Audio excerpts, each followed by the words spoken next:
Dyma brofiad tair o'r dudalen gan Ferched y Wawr sydd i'w gweld ar Facebook. Curo'r Corona'n Coginio. Nina Evans Williams. Mae yna gymaint o hwyl, cyfeillgarwch, codi calon a hapusrwydd wedi dod o dudalen Curo'r Corona'n Coginio, yn enwedig yn yr ardeg heriol yma. Pobl wedi dod at ei gilydd yn rhithiol, hyn yn rhywbeth da a dangos pa mor rymus ydy Facebook. Dyma gyfle i rannu'r eseitiau o bethau syml i waith medrus dros ben. Lle i ofyn am gyngor, pasio awgrymiadau, heb sôn am ddod â miloedd o bobl at ei gilydd. Rhannwyd llawer o luniau fy ngwaith yma, ac rwyf wedi mwynhau darllen y sylwadau i gyd. Ymhlith y lluniau, mae cupcakes wedi peipio fo menyn hufen lliwgar ac wedi gwneud i edrych fel blodau gwir. Yna'i gosod mewn tisw a'i pacio mewn selofan a riban. Mae'r rhain wedi dod â chysur mawr i lot o bobl, gan ein bod yn ei hanfon i bobl, nifer yn hŷn ac yn byw ar ben ei hunain, heb weld eu teulu ers oes. Blodyn arall oedd un delia siwgr. Roedd rhaid torri pob un petal allan fesul un. Rhai weiren denau yn nhw mor ofalus, mynd drostyn efo twlsyn i'w tenio, gadael iddyn nhw sychu dros nos i ddal ei siap, yna ei rhoi gyda'i gilydd fesul un gan ei rhwymon ofalus gyda thap blodau. Yna'r deisen bocs Amazon. Fe wnes i hon ar gyfer pen blwydd fy mab Ken, gan ei fod yn siopa cymaint ar Amazon a llwythio borselin dod yma'n wythnosol. Teisen siocled gyda hufen menyn a jam mamon ydy hi. Wedi ei gorchuddio mewn sugar paste ac yn alabeli gyda ffrintiau bwytadwy.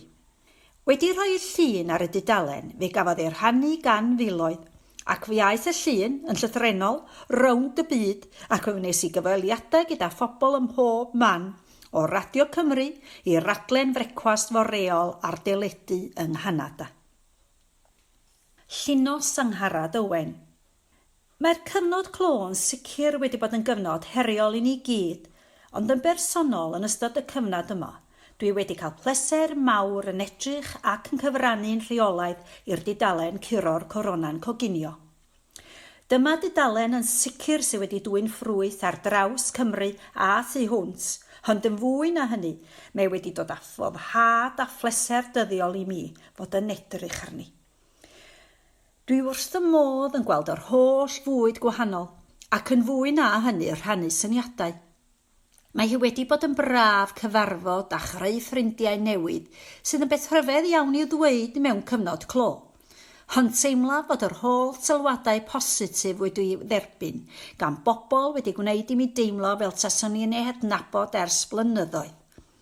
I mi yn bersonol, un o'r pethau sydd wedi deillio'r dudalen yma ydy'r ffaith i mi fod yn ddigon dewr a chwblhau ffurflen gais ar gyfer y gyfres nesaf o Great British Bake Off. Pan dderbyniais alwed ffôn yn dweud fy mod wedi bod yn llwyddiannus yn yr awr gyntaf a'r ail, roedd yn wedi gwirioni. Nad wyf wedi mynd ddim pellach, roedd yn braf iawn cael clywed fy mod wedi dod i lawr i'r cant olaf allan o filoedd o geisiadau drwy Brydain. Diolch yn fawr iawn i Ferched y Wawr am greu'r dudalen yma.